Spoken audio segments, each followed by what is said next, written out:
तो आखिर क्या है वो मिशन जिसे हमने मर्डर 110 का नाम दिया है? आखिर ये तैयारी किस बात की है? दिल्ली पुलिस के 3 ट्रकों में रखे इस रहस्यमय बक्सों में आखिर क्या है? आखिर कौन से राज छुपे हैं इन बक्सों में? आखिर हमने इसे मर्डर 110 क्यों नाम दिया है? इसका हम खुलासा करेंगे। देखिए मेरे सहयोगी आलोक वर्मा और ब्रजेश तिवारी की एक्सक्लूसिव स्टोरी।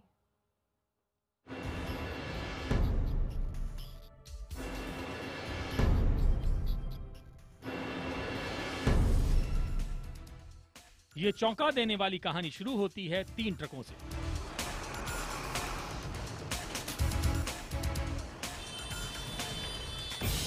मर्डर 110 का पहला दृश्य। दिल्ली टू हैदराबाद जा रहे हैं 3 ट्रक। तीनों ट्रकों के पहरेदार हैं दिल्ली पुलिस के जवान। एक खास मिशन आईबिन 7 के कैमरे में इस मिशन की तैयारी कैद हुई। ट्रक में गद्दे लग रहे हैं, बिस्तर सेट करने की मशक्कत चल रही है।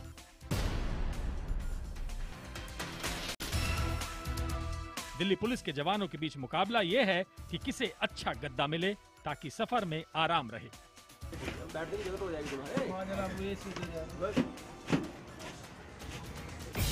मर्डर 110 का दूसरा दृश्य। गौर से देखिए इन लोगों को। हाथों में सब्जी की बोरी उठाए ट्रक की तरफ बढ़ते चले जा रहे हैं। ट्रक पर सब्जियां लादी जा रही हैं। एक ऐसा मिशन जिसमें पुलिस वाले गद्दे ही नहीं सब्जी भी ले जा रहे हैं। मर्डर 110 का तीसरा दृश्य। अब देखिए दिल्ली पुलिस के 3 ट्रक और पानी की तगड़ी सप्लाई। 20-20 लीटर वाले कई कंटेनर ये भी लद रहे हैं ट्रक पर। उनके बीच झांकते गैस के सिलेंडर और बर्तनों की टोली। और ये देखिए पुलिस वालों के खास मिशन के लिए इन सब के पीछे रखे गए हैं ड्रम जिनमें भरा है सैकड़ों लीटर डीजल। तैयारियां लगभग पूरी हो चुकी हैं, छूटा कुछ भी नहीं। दिल्ली पुलिस ने ट्रकों पर जैसे गृहस्थी बसा ली है। किचन भी, बेडरूम भी और एक गहरा रहस्य भी। आखिर क्या है ये रहस्य? आखिर 3 ट्रकों का ये मिशन है क्या? ट्रकों पर रहस्य में मिशन पर जाने वाले हथियारबंद जवान कहां हैं? और सबसे बड़ा सवाल, पॉलिथीन से ढके इन डिब्बों में क्या कैद है? ये ऐसा राज है जो दांतों तले उंगली दबाने पर मजबूर कर दे। जब सच खुलेगा तो आप हैरान रह जाएंगे। इस देश के सिस्टम पर, दिल्ली पुलिस पर और 110 नामों पर। 110 नाम, 110 पहचान, 110 प्राण जोड़ गए और पीछे छोड़ गए ये मिशन, जिसका नाम हमने खास वजह से रखा है मर्डर 110 दिल्ली टू हैदराबाद। जी हाँ, तो हम एक खास मिशन की आज बात कर रहे हैं इंडिया 9 बजे में। इसका नाम हमने मर्डर 110 क्यों दिया है? अभी अभी जिन तस्वीरों में आपने उन बक्सों को देखा, इस तैयारी की तस्वीरों को देखा, क्या है ये तैयारी, क्या है ये बक्से, क्या कुछ आखिर छिपाए हुए हैं इन बक्सों की? अगर हम राज की बात करें, तमाम बातों की हम पड़ताल करेंगे। देखिए एक्सक्लूसिव रिपोर्ट हमारे सहयोगी आलोक वर्मा और ब्रजेश तिवारी की।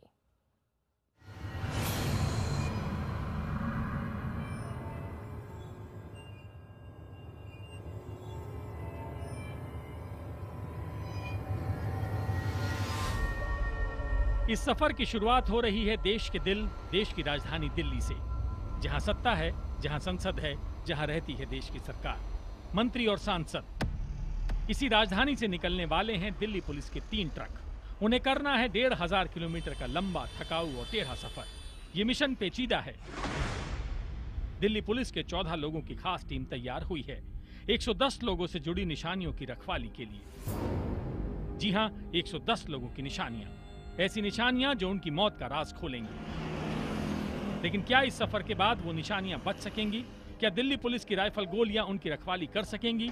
ये खुलासा वाकई में आंखें चौंधिया देगा। जीते जी अधिकार मिले न मिले, मरने के बाद भी अधिकारों से वंचित रहने की ये अनोखी कहानी है। तो गौर से देखिए दिल्ली टू हैदराबाद मर्डर 110। दिल्ली की सड़कों पर खड़े 3 ट्रक, एक ट्रक में लदे गद्दे ताकि इन गद्दों पर 14 पुलिस वाले आराम कर सकें, 1500 किलोमीटर के सफर के दौरान सो सकें। उनके लिए रसोई भी इन ट्रकों पर लाद दी गई है। 20 लीटर के कई कंटेनर में पीने का पानी है। बोरों में आलू, प्याज और सब्जियां हैं। रसोई गैस है, चूल्हा है, बर्तन है। जहां भी ट्रकों का ये काफिला रुके वहीं खाना बने और भूख मिटे। 4 दिन यूं ही सड़कों पर हिचकोले खाते हुए दिल्ली पुलिस के 14 लोगों की ये स्पेशल टीम पहुंचेगी 1500 किलोमीटर दूर हैदराबाद। अब तक आपके मन में सवाल कौन रहा होगा कि आखिर ये पुलिस वाले दिल्ली से हैदराबाद का 1500 किलोमीटर का सफर यूं 3 ट्रकों में क्यों तय कर रहे हैं?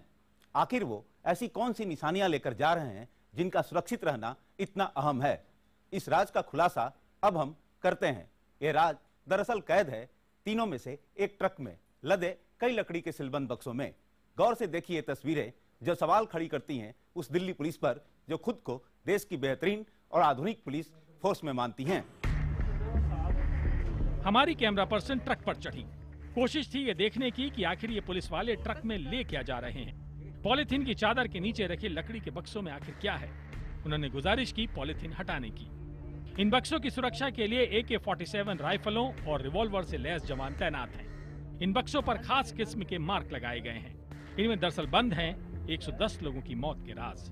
ये वो 110 लोग हैं जो या तो कत्ल कर दिए गए या फिर उनकी रहस्यमय हालात में मौत हो गई और आज तक मौत की वजह का पता नहीं लग सका। सो इन बक्सों में बंद हैं उनके विसरा यानी शरीर के अंश। इन 110 लोगों की लाशों से लिए गए सैंपल, ये सैंपल ही उठा सकते हैं उनकी मौत पर पड़ा मोटा पर्दा। क्या वो अपनी मौत मरे या फिर किसी साजिश के शिकार बने? 110 लोगों के विसरा को हैदराबाद के फोरेंसिक लैब ले जाने के लिए दिल्ली पुलिस ने ट्रकों का ये काफिला तैयार किया है। इन काठ के बक्सों में कैद है अपने अपनों की मौत पर परिवार को इंसाफ की आस। लेकिन क्या 110 परिवारों के इंसाफ की आस यूं ट्रकों में बक्सों में भरकर 4 दिन के सफर पर 1500 किलोमीटर यूं इस तरह ले जाई जानी चाहिए? क्या आधुनिक पुलिस का ये बाबा आदम जमाने का तरीका हास्यास्पद ही नहीं, इंसाफ पर आघात नहीं है? ऐसे अहम सबूत को यूं खुले ट्रक में भरकर बिना किसी खास तैयारी के यूं ले जाना क्या मजाक नहीं है, तमाशा नहीं है? हमने दिल्ली पुलिस के कई आला अफसरों से जवाब मांगा लेकिन कोई भी कैमरे पर आने को तैयार नहीं हुआ। हार कर जब विसरा जांच का कामकाज देखने वाले क्राइम ब्रांच के एडिशनल DCP के पास गए तो क्या था उनका आधा अधूरा जवाब, खुद ही सुनिए। इसमें हमारी एक टर्न वाइज हम डिस्ट्रिक्ट टीम्स गठित करते हैं जो कि गवर्नमेंट व्हीकल में इनको ट्रांसपोर्ट करके उस लेबोरेटरी तक इकट्ठे करके केसेस को हर महीने भिजवाते हैं। हमने 110 लोगों की मौत के अहम राज का यूं खुले ट्रकों पर 1500 किलोमीटर का सफर करने को आखिर मर्डर 110 का नाम क्यों दिया? 110 लोग मर चुके हैं, उनकी मौत की ठोस गवाही नहीं है। गवाही सिर्फ उनके शव ही दे सकते हैं, वो भी साइंटिफिक जांच के बाद। उसके लिए सबसे जरूरी है इन अभागे लोगों के शवों के हिस्सों को सुरक्षित फोरेंसिक लैब तक जल्द से जल्द पहुंचाया जाए ताकि इंसाफ हो। लेकिन ट्रकों का यह काफिला रसोई गैस, बिस्तर के लाव लश्कर समेत विसरा के सैंपलों का ये सफर दर्शाता है कि कहीं ना कहीं पुलिस के ही हाथों कहीं इन 110 लोगों का दोबारा मर्डर तो नहीं हो रहा है। क्या मौत के बाद भी उन्हें एक और लापरवाही की मौत तो नहीं मारा जा रहा है? यह आशंका हमारी नहीं है, दिल्ली के एम्स में फोरेंसिक विभाग के अध्यक्ष एक्सपर्ट डॉक्टर सुधीर गुप्ता की है। उनका यह डर आगे दिखाएंगे क्योंकि ये डर सबूत जुटाने और सबूतों को सहेजने और उसके बल पर इंसाफ दिलवाने की पुलिस के दावों की कलई खोल रहा है। आपको हैरत होगी ये जानकर कि हर महीने दिल्ली पुलिस की ऐसी ही 4 टीमें 4 अलग अलग शहरों की ओर ट्रकों से रवाना होती है।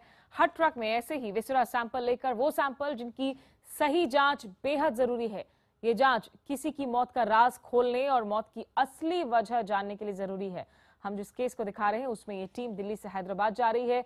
उसके पास 110 लोगों के विसरा सैंपल है। फोरेंसिक एक्सपर्ट्स का कहना है कि अगर विसरा के सैंपल में थोड़ी भी गड़बड़ी हो जाए तो उसकी जांच के नतीजे भी गड़बड़ हो सकते हैं। क्या ये बात दिल्ली पुलिस के आला अफसर नहीं जानते हैं?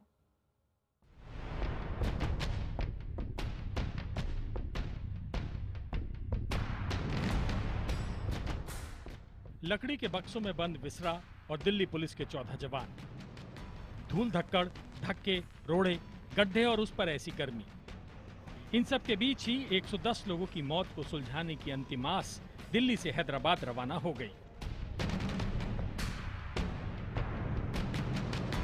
कौन देगा ये गारंटी कि इस तरह हैदराबाद पहुंचते पहुंचते ये सबूत नष्ट नहीं हो जाएंगे? क्या दिल्ली पुलिस ये गारंटी देने की हालत में है? दिल्ली में रोज कम से कम 12 लोग ऐसी संदिग्ध मौत मरते हैं, वो मौत जिनका पोस्टमार्टम मौत की वजह बता नहीं पाता। सो विसरा जांच का ऐलान होता है। विसरा जांच दिल्ली में हो नहीं सकती, लिहाजा विसरा के सैंपल दूसरे शहर की फोरेंसिक लैब भेजे जाते हैं। बेहद लंबी कानूनी प्रक्रिया के चलते वैसे भी मौत के तुरंत बाद विसरा सैंपल कभी फोरेंसिक लैब तक नहीं पहुंच पाते। सैंपल लेकर जाने वाली पुलिस टीम बनाने, पुलिस टीम को सड़क के रास्ते भेजने के लिए ट्रक तय करने, ट्रकों के डीजल के लिए इजाजत लेने, डीजल हासिल करने में कम से कम 15 दिन लगते हैं और इस सब के बाद ट्रक तैयार होते हैं और फिर लंबी यात्रा पर रवाना। क्या ये क्रिमिनल इन्वेस्टिगेशन के साथ खिलवाड़ नहीं है? विसरा प्रिजर्व सपोज हम आज करते हैं तो इससे लेबोरेटरी तक पहुंचने में समय लग जाता है, कभी सप्ताह लग जाता है, कभी महीनों लग जाता है और इस बीच इसका स्टोरेज एक जो पार्टिकुलर टेम्परेचर में होना चाहिए वो भी मोस्ट ऑफ द केसेस में नहीं हो पाता है। एग्जामिनेशन जो केसेस होते हैं जिनमें करवाना होता है उनकी संख्या और जो हमारे यहाँ सुविधा है एफएसएल दिल्ली में, उन दोनों में कमी होने के कारण इनको हमें दूसरी लैब्स में भेज के इनकी एग्जामिनेशन करवानी पड़ती है। दिल्ली में विसरा जांच के लिए 2 CSFL लैब हैं, दोनों ही केंद्र सरकार की है। पूरे देश से रहस्यमय मौत के केस सुलझाने के लिए यही विसरा सैंपल आते हैं। जांच की वेटिंग लिस्ट बहुत लंबी है, तो मजबूरी में दिल्ली पुलिस को हैदराबाद, चंडीगढ़, कोलकाता और अहमदाबाद CSFL लैब की मदद लेनी पड़ती है और हैरत अंगेज तरीके से हर शहर के लिए ट्रकों से ही ये टीमें सैंपल लेकर जाती हैं। हजारों मील का रास्ता। दिल्ली से हैदराबाद 1500 किलोमीटर, दिल्ली से कोलकाता 1462 किलोमीटर, दिल्ली से अहमदाबाद 1113 किलोमीटर, दिल्ली से चंडीगढ़ 250 किलोमीटर। सो हिचकोलों के बीच कई दिन का लंबा सफर। यह हाल तब है जब गृह मंत्रालय ने निर्भया गैंग रेप के बाद दिल्ली पुलिस को फोरेंसिक जांच में तेजी लाने का आदेश दिया था। दिल्ली पुलिस जेब खाली होने का रोना रो सकती है। यह तर्क दिया जा सकता है कि ऐसे मिशन पर शहर के बाहर जाने वाले हर पुलिस वाले को रोज के खर्चे के लिए 200 रुपए मिलते हैं। 200 रुपए में ही उसे 3 बार का खाना पीना निपटाना होता है। जाहिर है ये काम आसान नहीं। इसी वजह से बाकायदा सड़क के जरिए ट्रकों पर रसोई भी लाद कर यूं ले जाया जाता है ताकि सुबह शाम रुककर सड़क किनारे ही खाना बनाया जाए, खा पी कर आगे बढ़ा जाए। लेकिन जब सवाल मर चुके लोगों के घर वालों को इंसाफ दिलवाने का हो तो आखिर फंड क्यों नहीं है? क्यों विसरा सैंपल को फोरेंसिक लैब तक पहुंचाने के लिए हवाई जहाज से नहीं लाया जा सकता? 2008 तक दिल्ली पुलिस विसरा सैंपल दूसरे राज्यों के लैब भेजती थी, लेकिन 2008 में ही दूसरे राज्यों ने दिल्ली से सैंपल लेना बंद कर दिया। 2012 में गृह मंत्रालय के आदेश के बाद हर एक राज्य का कोटा बन गया। अब फोरेंसिक एक्सपर्ट दिल्ली नहीं बुलाए जाते। अब सैंपल दूसरे राज्यों में जाते तो हैं, लेकिन उन्हें कैसे भेजा जाए इस बारे में कोई स्पष्ट नीति नहीं है। तो दिल्ली पुलिस ने ट्रकों का इस्तेमाल करना शुरू कर दिया। लेकिन अब खतरा विसरा के असुरक्षित होने का है, सबूतों के खत्म होने का है। तो सवाल उठेगा कि क्या किसी आधुनिक तरीके के बारे में दिल्ली पुलिस ने कभी सोचा? इसका एक और पहलू है कि क्या ये अमानवीय नहीं है उस परिवार के साथ जो इंसाफ का इंतजार करता रह जाता है। हमारे साथ एक ऐसे ही पिता हैं, इनका नाम प्रकाश कोंडल है। आपको बता दें कि प्रकाश कोंडल के 17 साल के बेटे अंकुश की 2008 में स्कूल में संदेहास्पद हालत में मौत हो गई थी और अंकुश स्कूल में ही बेहोश होकर गिर गया था। प्रकाश कोंडल को बताया गया कि उनका बेटा अस्पताल पहुंचने से पहले ही दम तोड़ चुका था। अंकुश का पोस्टमार्टम हुआ, विसरा सैंपल भेजा गया और उसमें आखिर क्या कुछ जानकारियां जो हैं आगे हासिल हुई, ये हम प्रकाश जी से जानने की कोशिश करेंगे। उनके साथ उनकी पत्नी भी मौजूद हैं। बेटे की मौत को आज 6 साल गुजर चुके हैं और सवाल अभी तक इस परिवार के सामने बरकरार है कि आखिर उनके बेटे की मौत कैसे हुई, किस वजह से वो मरा, उसकी मौत का जिम्मेदार कौन है। तो मिस्टर मिसेस कोंडल दोनों हमारे साथ मौजूद हैं। इसके अलावा हमारे साथ कुछ और खास मेहमान भी जुड़ रहे हैं। दिल्ली के पूर्व पुलिस कमिश्नर वीके गुप्ता हमारे साथ हैं। उत्तर प्रदेश के पूर्व डीजीपी विक्रम सिंह जी हमारे साथ जुड़ चुके हैं और फोरेंसिक एक्सपर्ट के तौर पर प्रोफेसर एसके वर्मा जो कि दिल्ली यूनिवर्सिटी के कॉलेज ऑफ मेडिकल साइंसेज में डिपार्टमेंट ऑफ फोरेंसिक मेडिसिन के हेड हैं, वो मेरे साथ स्टूडियो में भी मौजूद हैं। लेकिन सबसे पहले प्रकाश जी, 6 साल बीत चुके हैं, अभी तक आपके परिवार के लिए कोई क्लोजर नहीं मिल पाया है आपके बेटे के मौत के मामले में। थोड़ा बता सकेंगे कि आखिर आपको क्या लगता है, क्यों सच का खुलासा अब तक नहीं हो सका?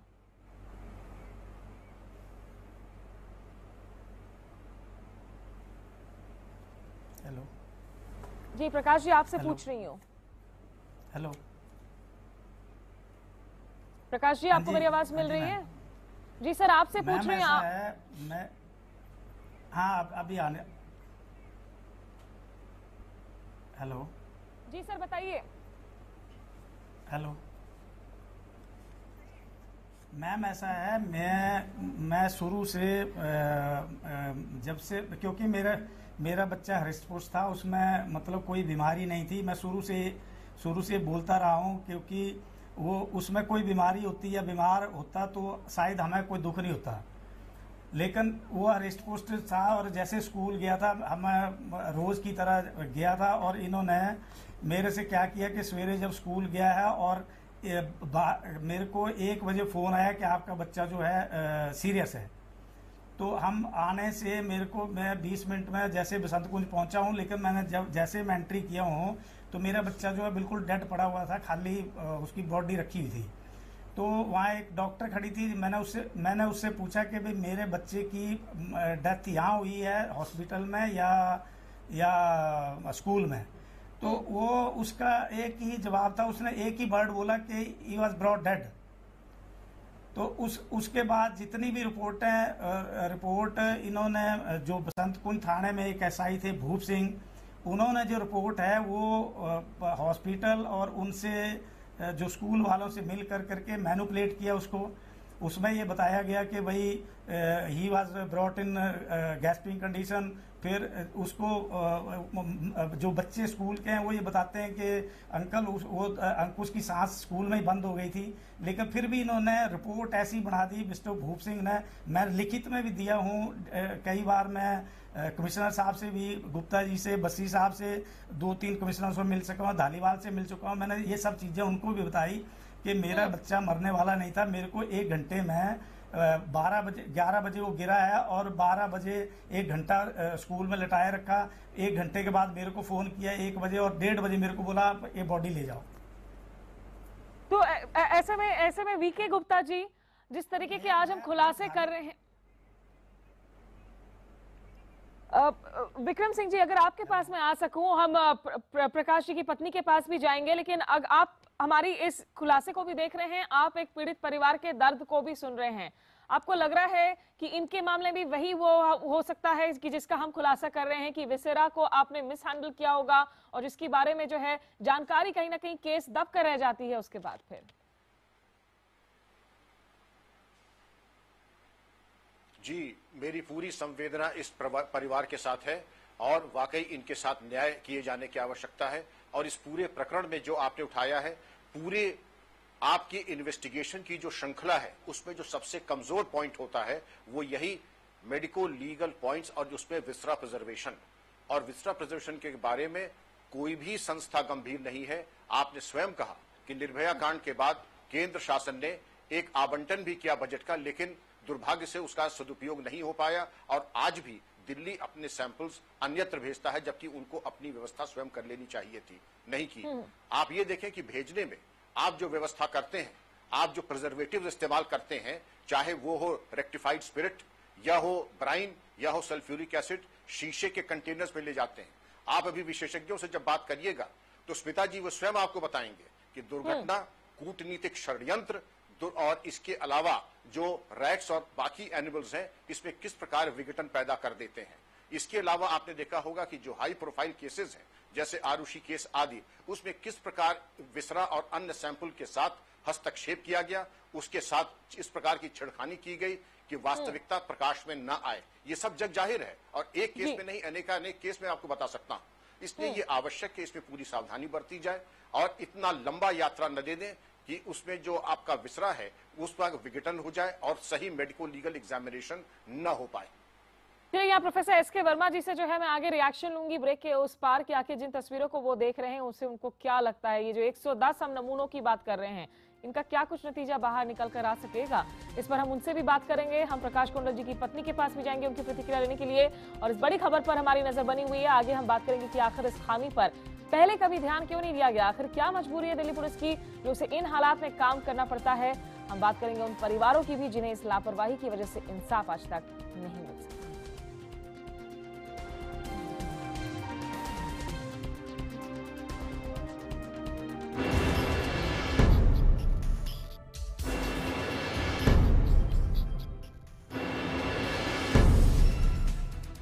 Murder 110 Delhi to Hyderabad.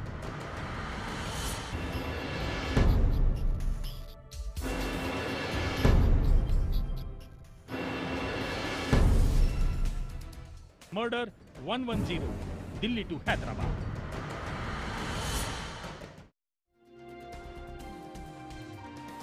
आप देख रहे हैं IBN 7 की खास पेशकश मर्डर 110। आपने देखा कैसे दिल्ली पुलिस ट्रकों में भरकर विसरा हैदराबाद के फोरेंसिक लैब ले जाते हैं। सिर्फ हैदराबाद ही नहीं, दिल्ली पुलिस विसरा सैंपल इसी तरह लकड़ी के बक्से में ट्रक में लादकर भी कोलकाता, चंडीगढ़ और अहमदाबाद की लैब्स तक पहुंचाते हैं। सवाल ये उठता है कि क्या विसरा सैंपल लैब तक सुरक्षित पहुंचते हैं। सवाल ये भी कि क्या इसकी रिपोर्ट प्रामाणिक होंगे। फोरेंसिक एक्सपर्ट की माने तो विसरा के रखरखाव से लेकर उन्हें लैब तक पहुंचने तक अत्यधिक सावधानी की जरूरत पड़ती है। सावधानी ना अपनाने पर जांच रिपोर्ट के गलत होने की प्रबल आशंका होती है। 110 लोगों का विसरा लेकर ट्रकों का ये काफिला हैदराबाद पहुंच चुका है। सैंपल लैब में जमा भी हो चुके हैं, लेकिन क्या उनकी जांच से मौत का सच कभी सामने आ सकेगा? क्या मारे गए इंसान के घर वालों का इंसाफ का इंतजार खत्म हो सकेगा? फोरेंसिक एक्सपर्ट का साफ जवाब है नहीं। इस तरह गर्मी बारिश के बीच सड़क के रास्ते विसरा का सैंपल फोरेंसिक लैब तक पहुंचते पहुंचते सुरक्षित रहेगा, इसकी गारंटी कोई नहीं दे सकता। विसरा बताता है कि मौत की वजह क्या है, लेकिन अगर विसरा ही खराब हो जाए तब शायद केस अपनी ही मौत मर जाए। मरने वाले शख्स का परिवार पूरी जिंदगी ये नहीं जान पाएगा कि आखिर उसके अपने की मौत हुई क्यों। IBN 7 ने पता लगाने की कोशिश की कि आखिर विसरा को बचाकर रखने के लिए मानक है क्या। फोरेंसिक एक्सपर्ट की माने तो विसरा को इकट्ठा करने, उसे संजोकर रखने और लैब तक पहुंचाने के लिए खास तापमान में रखना पड़ता है। विसरा को डीप फ्रीजर में 0 डिग्री तापमान पर सुरक्षित रखा जाता है ताकि उसके खराब होने की आशंका कम हो जाए। विसरा के सैंपल के खराब होने की आशंका काफी ज्यादा होती है और अगर सैंपल खराब हुआ तो रिपोर्ट भी गलत आएगी। विसरा से पता चलता है कि मौत किसी ड्रग से हुई, जहर से हुई या फिर किसी दूसरे कारण से। आमतौर पर विसरा को संतुलित नमक के घोल में रखा जाता है, जबकि इसे स्पिरिट में रखना चाहिए। Proper collection from the postmortem surgeon in its transportation within 72 hours keeping in appropriate temperature, ये जरूरी होता है।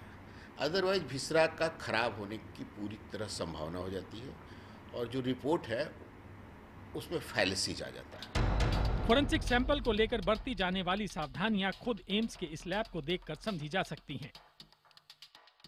ये काफ़ी डेलिकेट टेस्ट है, बहुत सारे प्रिकॉशन लेने पड़ते हैं और अल्टीमेटली डॉक्टर डिसाइड करता है उस रिपोर्ट के बाद to give an opinion if it is pending cause of death के लिए। दिल्ली पुलिस का दावा है कि ट्रकों से हैदराबाद भेजे गए सैंपल को रासायनिक तरीके से सुरक्षित किया जाता है, लेकिन हकीकत तो यह है कि जो ट्रक ये सैंपल लेकर लंबी यात्रा पर निकलते हैं उनमें डीप फ्रीजर की कोई सुविधा नहीं होती। ऐसे में इसे इंसाफ की राह में बड़ी चूक क्यों न माना जाए। क्यों न माना जाए कि दिल्ली पुलिस के इस ट्रक ऑपरेशन के चलते हर महीने न जाने कितने लोगों के विसरा सैंपल उनकी मौत का राज नहीं खोल पाते, उन्हें कभी इंसाफ नहीं मिल पाता। आलोक वर्मा, IBN 7।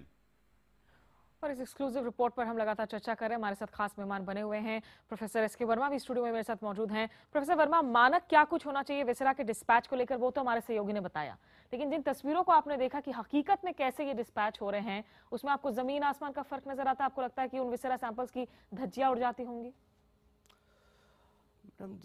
विसरा सैंपल्स को ले जाने का ये तरीका तो वाकई में ही चौंकाने वाला है और जो मानक हैं उनके हिसाब से विसरा को जो है 4 डिग्री टेम्परेचर पे रखना चाहिए।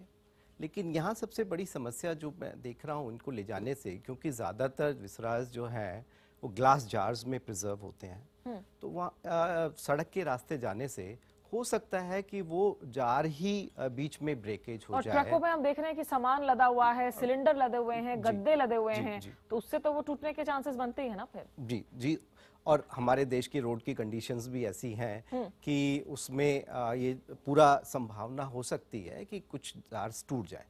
और जब ये जार टूट जाएंगे तो प्रॉब्लम क्या होगी कि जब ये लैब में जाएंगे तो वो लैब उनको रिसीव करने से भी मना कर देगी, क्योंकि ये ब्रेकेज हो गया है। तो इसमें चेंजेस के भी संभावना हो जाती है। उस एंड में भी दिक्कतें आएंगी। VK गुप्ता साहब, आप दिल्ली पुलिस कमिश्नर रहे हैं, आपको क्या लगता है ये दिल्ली पुलिस की मजबूरी के तौर पर आप देखेंगे इस तरीके से विसरा सैंपल्स को लैब्स तक भेजना, या फिर असंवेदनहीनता मालूम है इससे? देखिए, इसमें दिल्ली पुलिस ने कई दफ़े इस मसले को उठाया है, दिल्ली हाई कोर्ट ने इस मसले को उठाया है और ये कई दफ़े सरकार के संज्ञान में भी लाया गया है, केंद्र सरकार और दिल्ली सरकार कि विसरा की जो फॉरेंसिक जांच होनी चाहिए वो दिल्ली में ही होनी चाहिए।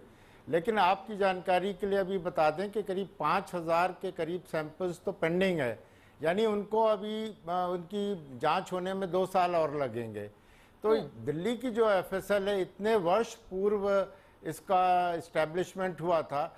अब इतनी छोटी सी चीज़ है, इनके पास इस तरह की मशीन्स नहीं है, इक्विपमेंट नहीं है, बहुत ज़्यादा कॉस्ट नहीं करते कि उनका सारा ये जो जांच है ये दिल्ली में ही होना चाहिए।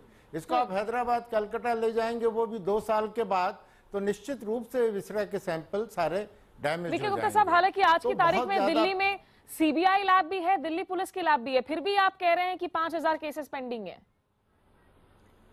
5000 तो अभी पेंडिंग है, इसके पहले तो बहुत संख्या होती थी और इस मसले को कितनी दफ़े दिल्ली हाई कोर्ट तक ने इसका संज्ञान लिया था, सरकार की जानकारी में है। तो यहाँ पे जब छोटी सी प्राइवेट लैब्स में हज़ारों की संख्या में इक्विपमेंट है, तो ये कोई बहुत महंगा इक्विपमेंट नहीं है जिसको आप दिल्ली में नहीं लगा सकते। और यहाँ पे सिर्फ अभी भी कुछ साइंटिस्ट की कमी है दिल्ली फॉरेंसिक लैब में, वहाँ पे लगातार वो पद नहीं भरे जाते। तो ये एक गंभीर समस्या और निश्चित रूप से इसको जो आपने सही कहा कि जो मर्डर के केस हैं या वेदर उसने कोई सुसाइड किया है, इसकी पूरी तरीके से पोस्टमार्टम की रिपोर्ट तभी कंप्लीट होगी जब विसरा की जांच सही रूप से वो पोस्टमार्टम जिस डॉक्टर ने किया उसके पास भेजी जाएगी। लेकिन 2 साल के बाद अगर आप विसरा रिपोर्ट भेजेंगे तो उसकी कोई अहमियत नहीं रह जाती।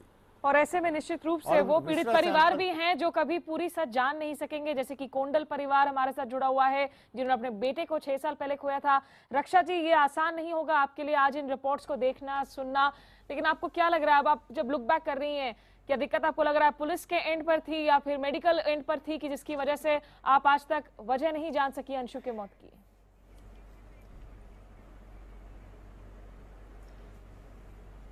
कुछ पता नहीं चला आज दिन तक ऐसे परेशानी के कब इसका रिजल्ट निकलेगा, क्या हुआ क्या नहीं हुआ, बस ये इंतजार करते रहे आज दिन तक। जवाब क्या आता रहा जब आप पूछती थी? आप पुलिस से पूछा या डॉक्टरों से पूछा? नहीं, ये मिस्टर को ये मेरे हस्बैंड ही जाते थे। मैं 2008 से लेकर करके 2013 तक मैं 19/9/13 को लास्ट बार बस्सी साहब से मिला था और उससे पहले मैं छाया शर्मा जी से मिला हूँ, धालीवाल जी से मिला हूँ, फिर उसके गुप्ता जी से मिला हूँ। मेरे को सब ये आश्वासन दिया गया। मैंने बोला मेरे साथ जो है जाती हुई तो मेरे को धालीवाल साहब पूछे कि आप क्या चाहते हैं।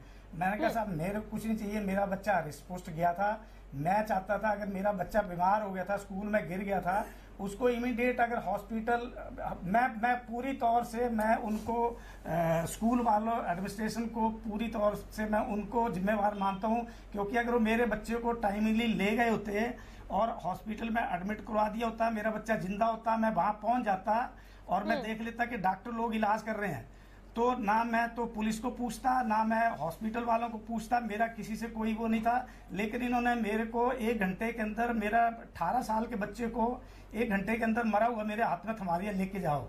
उसके बाद मैं सबसे गिड़गिड़ाया, मेरे को कुछ नहीं चाहिए, खाली मेरा बच्चा काज ऑफ डेथ क्या है, तो नॉट नोन कर करके इन्होंने ये ड्रामा कोई रोणी का रचा, कोई हैदराबाद का रचा। और आज दिन तक मेरे को जो है मैंने आरटीआई के थ्रू भी कई बार पूछा गया इनसे कि भाई मेरे केस का क्या हुआ। पर्सनली भी कईयों दिन मेरा ख्याल अब 1 साल से मैं बिल्कुल फेडअप हो गया था। एक तो मैंने अपना 18 साल का बच्चा खोया, दूसरा मैं पुलिस के जो है धक्के खाता रहा।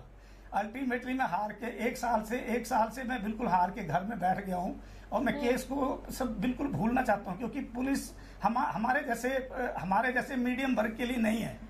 ये जो जिनके जैसे दीप पब्लिक स्कूल का जो ऑनर है वो बहुत बड़ा वो है, वो सब कुछ कर सकता है, ये उसी का करवाया हुआ है, उसने पुलिस को खरीदा हुआ है। पुलिस वाले जो सर, उन्होंने ही मेरे आपके केस को बिगाड़ा है, पुलिस की आपके वजह दर्द से, को, अदरवाइज मेरे केस में कुछ नहीं था।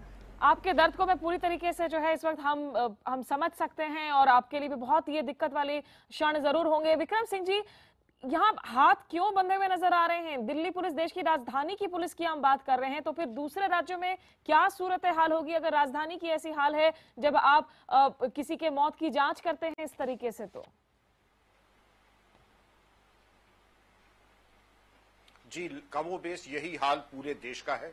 उत्तर प्रदेश में भी इलाहाबाद हाईकोर्ट ने हस्तक्षेप किया है कि विसरा प्रिजर्वेशन को लेकर के जरा अब इसके बारे में कार्य योजना बनाई जाए, वैज्ञानिकों की भर्ती की जाए, शासन का हस्तक्षेप करके वैज्ञानिकों की भर्ती करके कम से कम विसरा के एग्जामिनेशन में कोई प्रमाद न हो और उसकी गुणवत्ता नष्ट न हो। और जिस प्रकार ये मिसकैरेज ऑफ जस्टिस जो आपके सामने देखने को मिल रहा है, इस प्रकार की घटनाओं की पुनरावृत्ति न हो और प्रत्येक व्यक्ति जो दुर्भाग्य से अकाल मृत्यु जिसकी होती है उसके बारे में सही आपराधिक अनुसंधान, सही इन्वेस्टिगेशन और सही मेडिको लीगल फैक्ट्स के आधार पर निष्कर्ष निकले। ये हर स्टेट का कमोबेश यही हाल है। हर स्टेट का यही हाल है और निश्चित रूप से ये बेहद ही जो है अफसोसनाक स्थिति है। यहाँ हम छोटे से ब्रेक के बाद लौटेंगे तो इस चर्चा को अपने मेहमानों के साथ हम जारी रखेंगे।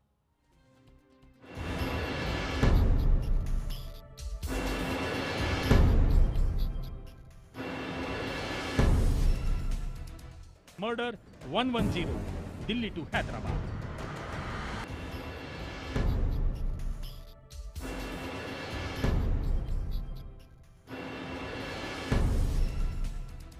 Murder 110 Delhi to Hyderabad.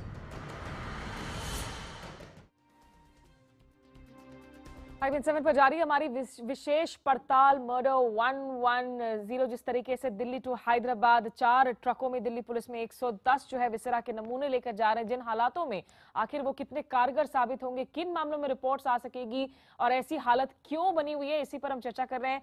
Professor Verma, अब कोर्ट के निर्देश हो, नए हम लैब्स वगैरह तो बना सकते हैं, लेकिन उनमें वक्त लग सकता है। तब तक क्या मुमकिन नहीं है कि हम यहाँ पे स्टोरेज सिस्टम्स को बेटर करें ताकि ज्यादा से ज्यादा सैंपल्स को आप अपने अपने जगह पर स्टोर कर सकें? नहीं, बिल्कुल स्मिता जी, आपने बिल्कुल ठीक कहा, क्योंकि इन लैब से प्रायोरिटी आने में भी समय लगता है। और तब तक के लिए हम क्या कर सकते हैं कि हर पुलिस जिला में या पुलिस डिस्ट्रिक्ट में एक सेंट्रलाइज्ड प्लेस आइडेंटिफाई कर सकते हैं और उस प्लेस को हम कुछ एसीज लगा के या रेफ्रिजरेटर्स लगा के पूरा रूम उस रेफ्रिजरेटेड हो जाए, ताकि जो उसको उचित तापमान जिस पे विसरा प्रिजर्व रहना चाहिए वो रह सके। और वहीं से ही हम उसको आगे जिस भी लैब में, जब तक नई लैब्स हम हर डिस्ट्रिक्ट में नहीं बना पा रहे हैं। और नए लैब्स बनाने में कितना वक्त आ सकता है? देखिए, अब ये तो पॉलिटिकल विल के ऊपर डिपेंड करता है, बिकॉज जैसा विक्रम सिंह जी ने भी कहा कि इलाहाबाद हाई कोर्ट की भी डायरेक्शंस हैं, दिल्ली हाई कोर्ट ने भी कई बार कहा है।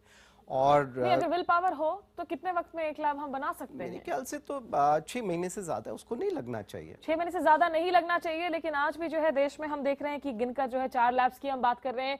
वीके गुप्ता जी, जिस तरीके से पुलिस के जवानों को भी 200-250 रुपए में दिल्ली से हैदराबाद का सफर करने के लिए कहा जा रहा है, वो गद्दा, सामान, सिलेंडर लेकर ट्रकों पर चढ़ रहे हैं, कितना परसेंटेज विसरा इसमें सही रह पाता होगा? और क्या पुलिस को फंड्स की कमी हो रही है या फंड्स हैं लेकिन खर्च नहीं किए जा रहे हैं? देखिए, आप पुलिस के जो दिल्ली पुलिस के इंटरनल सर्कुलर्स के हिसाब से अब पुलिस ये सारे विसरा विद इन ए वीक, सारे पुलिस स्टेशंस को निर्देश हैं, सारे इन्वेस्टिगेशन ऑफिसर्स को ये डायरेक्शंस दिए गए हैं, विद इन ए वीक ये सारे विसरा जो है दिल्ली सरकार की जो फॉरेंसिक साइंस लैब है वहाँ पर जमा कर देते हैं। उसके बाद अब जब इनका नंबर आता है तब इनको भेजा जाता है चंडीगढ़, हैदराबाद। और जैसा मैंने कहा कि अभी तो 2 साल बाद टर्न आएगा जो 5,000 से अधिक विजरा सैंपल अभी पेंडिंग पड़े हुए हैं। तो ये तो दिल्ली में ही आपको state specific forensic science lab बनानी पड़ेगी। और जैसा आपके एक विशेषज्ञ ने कहा, ये 6 महीने में बन सकती। कितने सालों से दिल्ली सरकार के अंतर्गत ये फॉरेंसिक साइंस लैब काम कर रही है, कितनी दफ़े इस मसले को उनकी जानकारी में लाया गया है। तो इतनी बड़ी चीज़ तो नहीं है कि आप दिल्ली में ये विसरा की फैसिलिटी, इसको प्रिजर्वेशन की फैसिलिटी, और आप अगर एक निश्चित टाइम फ्रेम में इसका लैब द्वारा इसकी जांच करा लेंगे तो इसको प्रिजर्व करने की जरूरत नहीं पड़ेगी। ऐसे में विक्रम सिंह जी, आपको लगता है कि यहाँ राजनीतिक इच्छा शक्ति जो है सबसे बड़ा सवाल हो जाता है, और इससे निश्चित रूप से आप दिल्ली पुलिस की हम बात कर रहे हैं, उनकी छवि भी खराब होती है जब ऐसे विजुअल सामने आ रहे होंगे स्क्रीन पर? देखिए, दुर्भाग्य से मैं इसको कहने मुझे कोई संकोच नहीं है, चाहे वो दिल्ली पुलिस हो, चाहे यूपी पुलिस हो, चाहे मेरे कार्यकाल में यूपी पुलिस का कार्य हो, कहीं पर भी पुलिस की प्राथमिकताओं में कभी भी फॉरेंसिक साइंस या मेडिको लीगल इन्वेस्टिगेशन नहीं आते हैं, बहुत नीचे आते हैं। अगर ये होता तो इसकी पहल पुलिस विभाग के द्वारा करनी चाहिए थी, पुलिस विभाग द्वारा शायद ही कहीं हुआ हो, लेकिन अगर किया गया तो उसकी इच्छा शक्ति प्रथमतया पुलिस विभाग और दूसरे राजनीतिक इच्छा शक्ति, एक सिक्के के दोनों पहलू हैं और दोनों जगह इच्छा शक्ति का अभाव, जिसके परिणाम स्वरूप इसमें इस स्तर पे आ गया है कि मेडिको लीगल और फॉरेंसिक साइंस एग्जामिनेशन नहीं हो पा रहे हैं। चलिए सर, और ऐसे में बिल्कुल आखिरी में रक्षा जी, आपको लगता है, आपको उम्मीद है कि कभी आपको एक क्लोजर मिल पाएगा आपके बेटे के मामले में? उम्मीद तो लगा रखी है, अब ये पता नहीं क्या होता है, इन लोगों के क्या करते हैं। चलिए, निश्चित रूप से ये बेहद ही जो है एक चौंकाने वाली तस्वीरें और दुखद खबर, जिस तरीके से विसेरा सैंपल्स, जो कि कई ऐसे मामले होते हैं, वो मर्डर हो या फिर किसी हादसे में हुई मौत हो, कम से कम मौत के कारणों का पता चलने से जिन्होंने अपने अपनों को खोया है उनको एक संतोष तो हो सकता है कि ये तो पता चला कि मौत किस वजह से हुई। फिलहाल आप सभी हमारे साथ जुड़े, बहुत बहुत शुक्रिया। अगर आप भी इंडिया 9 बजे में हमारे साथ जुड़े तो आपका भी बहुत बहुत शुक्रिया। नमस्कार।